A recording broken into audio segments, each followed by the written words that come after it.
Dobré ráno, bratia a sestry. Yeah. Buenos días. So here we are again. Takže opäť sa tu vidíme. And this is our final session where we're going to be looking at the book of Genesis together. Toto je naše posledné stretnutie, kedy sa budeme zaoberať knihou Genesis. Where we're looking at this first block of Genesis, chapters 1 to 11. Konkrétne tej prvej časti Genesis, kapitoly 1 až 11. The primeval history, as it's called. Teda tá história prvopočiatkov. So today I hope that we'll get through to chapter 11.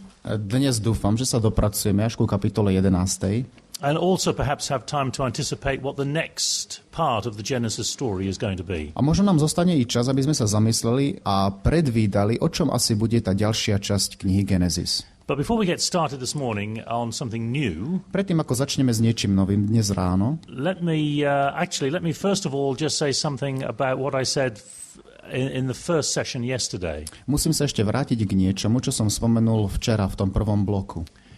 Just probably might need to clarify something that I said then. Možno by som niečo mal vyjasniť. You might remember that on the screen, I think on the handout as well. Možno si spomínate, že či už na plátne, alebo aj na tom, čo som vám rozdal. We set out figures going from creation to the flood. Mali sme určité výpočty od stvorenia až po potopu. And from the flood up to the time of Abraham, that is to the end of the primeval history. A potom ďalej od potopy až po čas Abrahama, čo je vlastne tá história prvopočiatkov. And we saw there that the figures on that slide, on that handout, came to multiples of the number 7. A potom sme videli, že čísla alebo rovnice, ktoré tam boli uvedené, boli všetko násobky čísla 7. Let me just clarify what that was. Chcel by som vám ešte ujasniť, čo to bolo. That is when you total the total ages of all the people mentioned in the genealogies. Teda ešte raz, pokiaľ spočítame všetky dožité veky ľudí v danom rodokmeni, so it isn't referring to the chronology from the creation to the flood. A teda nejde o postupnosť od stvorenia až po potopu, or from the flood to Abraham. Alebo potom od potopy po Abraháma. But it is taking all of the ages, ale je to viac menej len zhrnutie všetkých dožitých vekov. When people died that we are given within the genealogies. Teda to, ako sa uvádzajú, že dožil sa toľko a zomrel. So the point being that not only in the genealogies do we get patterns of the seventh generation being important. A teda to, čo chcem zdôrazniť, je, že nie len v rodokmeni vidíme, že 7. generácia je tá, ktorá je dôležitá. But also the total of the ages of the people in those genealogies. Ale takisto aj sumár všetkých vekov ľudí v danom rodokmeni. Also work out to be multiples of 7. Sa zdá, že ako keby bol násobkom 7. And then one other slight correction, because I made a mistake in something I gave you. A ešte jedna oprava je z jedného toho slajdu, ktorý som vám ukázal. Zdá sa, že som ho mal chybný. If you just look at the information in the genealogies, ak sa pozriete na informácie v rodokmeňoch, then the chronology from creation to the flood, tak potom chronológia od stvorenia až po potopu comes to 1656 years. Sa dá zhrnúť do 1656 rokoch. Now yesterday I think I told you 1651 years. Myslím si, že včera som vám povedal číslo 1651. So you might want to make that slight adjustment. It's 1656. Takže prosím, opravte si to. Je to 1656. All right, then in our final session yesterday we had a look at the flood story. Včera sme skončili s tým, že sme sa pozreli na príbeh potopy. And we had a look at the structure of the flood story. Pozreli sme sa na, ako je štrukturovaný záznam o potope. Maybe we can just refresh our memories by seeing that on the screen now. Možno len by sme si to krátkosti mohli pripomenúť tým, že to uvidíme na plátne. Where the flood story is designed as a chiasm. Príbeh potopy je štrukturovaný ako chiasmus. The second half of the story is the mirror image of the first half of the story. Čo znamená, že druhá polovica príbehu je zrkadlovým obrazom tej prvej. And right at the center of the story, a priamo v strede tohto záznamu is its central point, the single most important point of the story. Je tá hlavná myšlienka, to, čo je najdôležitejšie z toho príbehu. That God remembered Noah. Že Boh sa rozpamätal na Noacha. So in the middle of judgment, takže v prostriedku súdu there is salvation for God's remnant. sa nachádza záchrana pre Božie ostatky. And if we want to sort of reflect on that, a ak by sme chceli ešte viac o tom porozmýšľať, God's remnant have nothing to fear from judgment. Božie ostatky tým pádom sa nemusia ničoho báť, čo sa týka súdu. For in the midst of judgment, pretože v prostriedku súdu God saves his people. Boh je ten, ktorý vytrhne svoj ľud. We also noted something else, and that is that the first half of the story shows the world moving from physical order to physical chaos. Takisto sme si všimli, že prvá časť príbehu o potopi hovorí o tom, ako sa svet presúva z hmotného poriadku do hmotného chaosu. By the time we get to the middle of the story of the flood, kým dôjdeme do prostriedku tohoto príbehu, the world is once again covered in water. Opäť svet sa ponúka taký, ako keby bol prikrytý vodou. Just as the world was covered in water at the very beginning. A to je ten istý obraz a ten istý stav, v ktorom sa svet nachádzal na úplnom začiatku. When it was, if you remember, tohu and bohu. Tam si pamätáte ten popis hebrejský tohu a bohu. So in the flood we move back to tohu and bohu, back to chaos. Pri potope opäť sa vraciame do stavu chaotického tohu a bohu. And then in the second half of the story we move from chaos back to order. V ďalšej polovici tohoto príbehu opäť ideme od chaosu smerom k usporiadanosti. Now we'll be revisiting that idea a little later this morning. Budeme sa viackrát vracať k tejto myšlienke dnes do poludnia. Then I think the last thing that we mentioned was in the introduction to the flood story. Tá posledná vec, ktorú sme spomínali, sa týkala úvodu. This important point that the sin in the human heart, úvodu v príbehu o potope, a síce, že hriech v ľudskom srdci produces pain in God's heart. Má za následok bolesť v Božom srdci. And the word that's used to describe the pain in God's heart, slovo, ktorým popisujeme, že Boh cítil bolesť vo svojom srdci, comes from the same word that is used to describe the pain that will come on the man and the woman. Je to isté, ako keď sa opisuje bolesť, ktorá príde na muža a ženu. In the curses of Genesis chapter 3. Ako časť zlorečenstva z Genesis 3. kapitoly. So the flood story is making a very important point. Takže príbeh o potope nám chce niečo dôležité povedať. God suffers because of our sin. Boh trpí, pretože my hrešíme. He's not just looking at it at a distance with a hands-off attitude. Nie je to akýsi Boh, ktorý sa spovzdiali pozerá do niečoho, do čoho nechce zasahovať. But God suffers with us in our sin. Ale Boh trpí s nami, keď my hrešíme. Okay, that's what we did yesterday. Let's move on then. Tu sme skončili včera, takže poďme teraz pokračovať. And what I'd like to do here is to have a look at really what is the essence of the flood story. Dnes by som sa chcel zamýšľať nad tým, aká je podstata príbehu o potope. Now, we can't look at all of the details. Nemôžeme sa zameriavať na všetky podrobnosti. But I just want to look at some details which will give us an insight as to what the story is largely all about. Ale poďme sa pozrieť aspoň na niektoré podrobnosti, ktoré nám naznačia, o čom v najväčšej miere tu ide. Now, in order to understand what the flood story is all about, aby sme mohli porozumieť účelu toho príbehu o potope and what it's saying to us, a čo nám to hovorí, one of the best ways of doing that is to compare it to the creation story. jeden z najlepších spôsobov je porovnať to so záznamom o stvorení. So let's just compare some passages that we find in the flood story and in the creation story. Poďme si teda porovnať niektoré state, ktoré nachádzame či už v príbehu o stvorení alebo o potope. Now, we have a list of these which you should see on the screen and perhaps on a handout that's coming. by ste mali vidieť buď na platne, alebo potom dostať ako na papieri. I'd suggest that if you keep one finger in your Bibles where you have Genesis chapter 8. Skúste si založiť na jednom mieste vo svojej Biblie niečo, teda v Genesis 8. kapitole. And then we'll compare these texts with some in the creation story. A potom budeme tento text porovnávať s niektorými prvkami príbehu o stvorení.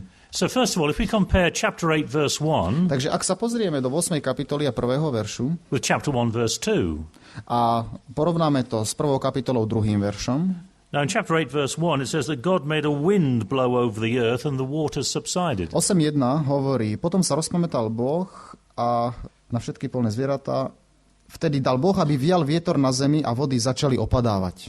So the earth's covered in water.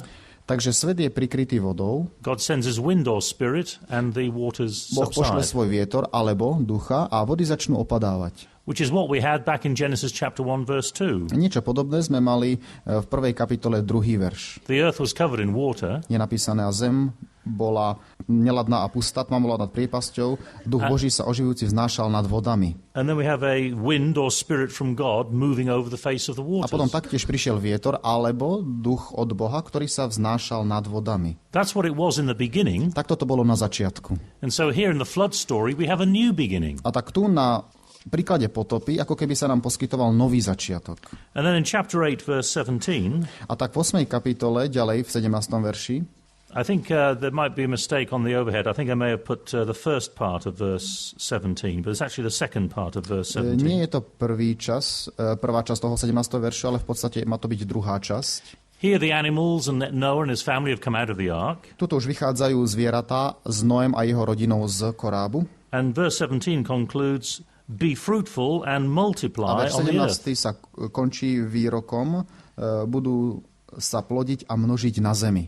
Now, this repeats the blessing on the animals that we had in creation. Toto je akési opakovanie požehnania, ktoré bolo vyrieknuté nad zvieratami už v raji. Chapter 1, verse 22. Keď si pozriete do 22.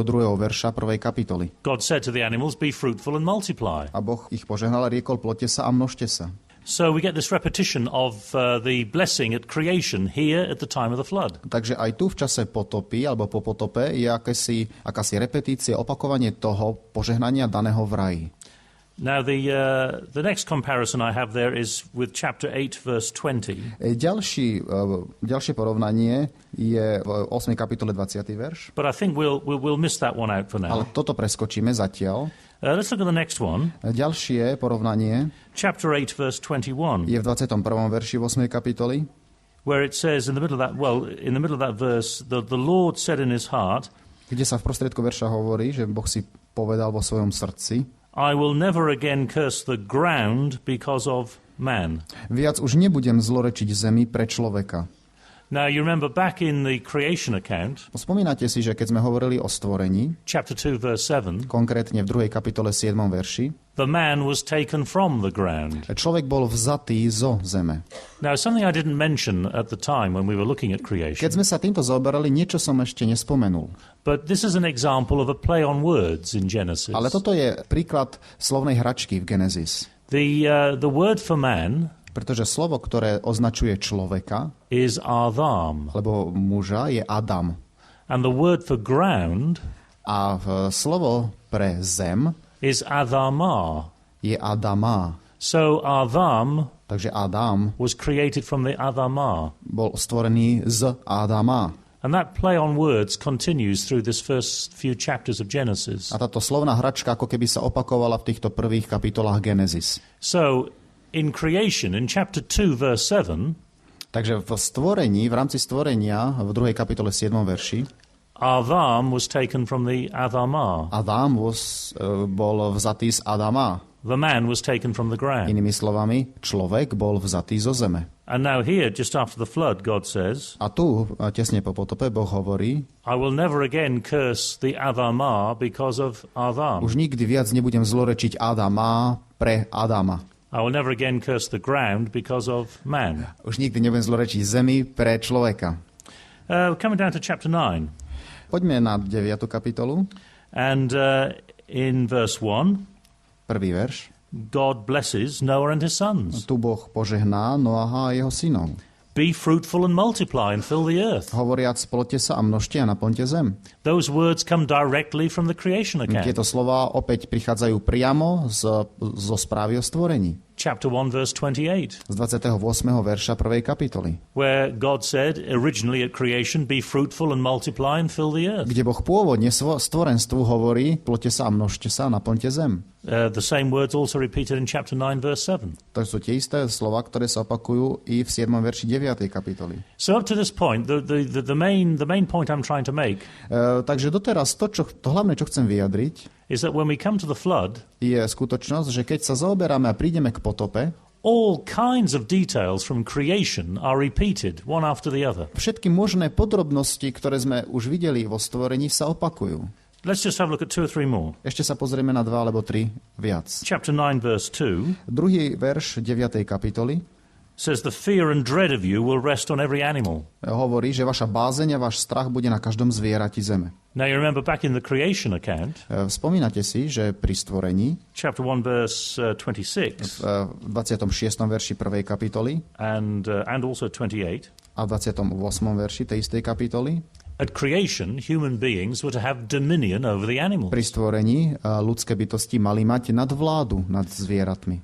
But now sin has entered the world. Ale teraz, keď prišiel na svet hriech, So at creation, it was simply dominion over the animals. stal sa rozdiel. Pri stvorení to bola len nadvláda, ktorá má byť nad zvieratami. But now animals are going to live in fear of human beings. Teraz však následkom hriechu zvieratá budú žiť so strachom voči ľuďom. So sin has made that situation worse. Takže hriech túto situáciu zhoršil.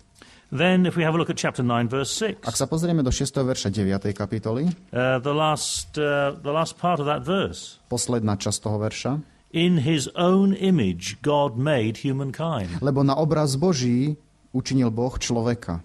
Well, that again repeats what we read in the creation To account. opäť je opakovaním toho, čo už sme čítali pri stvorení. Let us make man in our image, after our likeness. Učiňme človeka podľa našej podoby, na náš obraz. And perhaps, in many ways, perhaps the most significant parallel between the two accounts, A snáď tá najdôležitejšia paralela medzi týmito dvoma príbehami beginning chapter 9, verses 12 to 17. začína v 9. kapitole od verša 12 až 17. Now, this is the last statement in the story of the flood. To je to posledné, čo sa hovorí v rámci príbehu o potope. And it tells you, remember, how God gives the rainbow. A určite si spomínate, ako Boh dáva dúhu na oblohu. As a sign that he will not destroy the earth Ako by znamenie toho, water že už again. nikdy nezničí svet vodami. And if you look in chapter 9, verse 13, A keď potom sa pozrieme na 13. verš 9. kapitoly, it says there, I have set my bow in the clouds, hovorí sa tam, svoju dúhu dávam na oblaku and it shall be a sign of the covenant between me and the earth. a bude znamením zmluvy medzi mnou a medzi zemou. So this is the last statement in the last section in the flood story, Toto je tá posledná časť príbehu o potope, and we get the rainbow kde už vidíme dúhu as a sign of the covenant. ako znamenie zmluvy. Now, if you go back to the creation account, Ak sa opäť pozrieme na záznam o stvorení, what is the last section of the creation account? aký obsah má posledná časť záznamu o stvorenia? We get the first 6 days of creation, Teda máme opäť 6 prvých dní stvorenia and then the final part of the creation account is a posledná časť toho záznamu o stvorení je the Sabbath. The Sobota. Sabbath. What is interesting, of course, is that the Sabbath is also presented in the Bible as being the sign of the covenant. To, čo je dôležité a to, čo je zaujímavé, je, že aj sobota vystupuje v Biblii v pozícii znamenia zmluvného vzťahu. In the Old Testament, there are only 3 things which are presented as being signs of the covenant. V starom zákone sú len 3 veci, ktoré môžeme považovať za znamenia zmluvy. One of them is the Sabbath, Jedna z nich je sobota and that concludes creation. a to završuje stvorenie. The second is the rainbow, Druhou vecou je dúha, and that concludes the flood story. ktorá završuje príbeh o potope. The other one, by the way, is circumcision. Mimochodom, tým tretím je obriezka. And we're told that in Genesis chapter 17. O tom sa hovorí v Genesis 17. kapitole. Sorry, I've forgotten the exact verse, but it's in Genesis chapter 17. Je to niekde v 17. kapitole, nespomeniem si presne na verš. That's easy enough to find. So, both the creation story and the flood story end with signs of the covenant, which are concerned with our relationship with God. It's verse 10. Okay, it's chapter 17, verse 10. Yeah. 11, that's right. Obidva príbehy, teda stvorenie a potopa, končia znamením zmluvy, ktoré sa dotýkajú vzťahu medzi človekom a Bohom. When we look at those comparisons then between the creation story and the flood story, Ak sa zameriame na porovnanie stvorenia s potopou, we see that the flood story is more than just a story of judgment. vidíme, že potopa nám prináša viac než len príbeh o súde. Why does Genesis keep repeating all of these points from the creation story in the flood story? Prečo by potom kniha Genesis opakovala toľko spoločných bodov medzi stvorením a potopou? Because the flood story is a story of recreation. Je to preto, že príbeh o potope je príbehom znovu opätovného tvorenia. We had creation at the beginning and now we have My recreation. sme mali tvorenie úplne na začiatku a teraz pri potope máme opätovné tvorenie, pretvorenie. And in the middle of this story of recreation, A v prostriedku tohoto záznamu o opätovnom tvorení we have a statement of salvation. máme výrok o záchrane, God remembered Noah. ktorý znie: Boh si spomenul na Noacha. So certainly the story of the flood does contain, obviously, partly a story of judgment, of course. Určite príbeh potopy obsahuje čiastočne i element súdu, But it's much more than that. ale ide ešte o niečo viac. And maybe one other item that we should perhaps just think about a little bit. Ešte by sme sa mali snaď zamyslieť nad jednou záležitosťou. If you turn in your Bibles to Genesis chapter 9, Keď sa pozrieme na kapitolu 9, and you look at the story that we get there in verses 20 onwards, 20 to 27, a na stať, ktorá začína veršom 20 you remember we have this odd story here až 27, tak máme tu taký nepríjemný príbeh. where Noah becomes drunk, Keď sa Noach opije, and then his son Ham sees him naked, and it's unclear exactly what happens, perhaps. a jeho syn Chám ho uvidí nahého a potom je ako keby trošku zahmlené, ako sa to presne deje. And then for the first time in the whole story, Noah speaks. A potom vlastne prvýkrát v celom príbehu Noach prehovorí. This is the first time we've heard Noah speak. Toto je vôbec prvýkrát, keď počujeme Noacha hovoriť priamo. And he gives a curse on Canaan. A prvá vec, čo povie, je zlorečenie Kanánovi. In other words, no sooner has the flood story finished than we have an example of human sin once again. Ako keby príbeh o potope nemôže skončiť skôr, než by sa nám naskytol ďalší príklad ľudského hriechu. Now, a natural reaction to that is to say, Prirodzená odozva na túto skutočnosť je povedať si: but I thought the flood was sent because of human sin. ja som si doteraz myslel, že potopa práve bola poslaná ako následok ľudského hriechu. So we get human sin immediately before the flood, Tesne predtým, ako začne potopa, vieme, že tu existoval ľudský hriech, and we get people sinning immediately after the flood. ale ako náhle potopa skončí, opäť ľudia začínajú hrešiť. So one thing is absolutely clear then. Jedna vec je tu absolútne istá. The flood didn't change anything. Potopa nič nezmenila.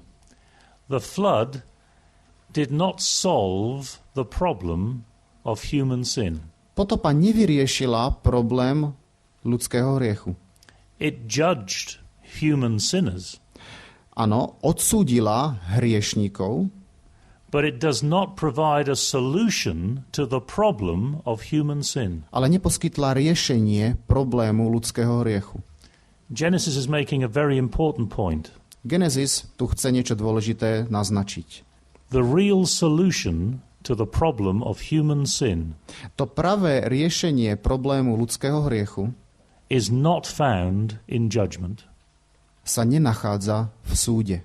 And so the story of the flood prepares the way for the New Testament story of Christ's sacrifice. A tak príbeh potopy ako keby predznamenával záznam z Nového zákona o Ježišovej obeti, Where Christ, God incarnate, kedy Kristus, Boh, sa vtelí, takes upon himself human sin and suffering. Zoberie na seba ľudský hriech a utrpenie. That is the solution to human sin. To je riešenie ľudského hriechu. You remember just before the flood, God had pain in his heart. Spomínate si, ako tesne pred potopou Boh cítil bolesť vo svojom srdci. God suffered because of human sin. Boh trpel ako dôsledok ľudského hriechu. And we see that come to its full climax. A to vyvrcholenie tohoto with the death of Christ at Calvary. Môžeme nájsť v smrti Ježiša na Golgote.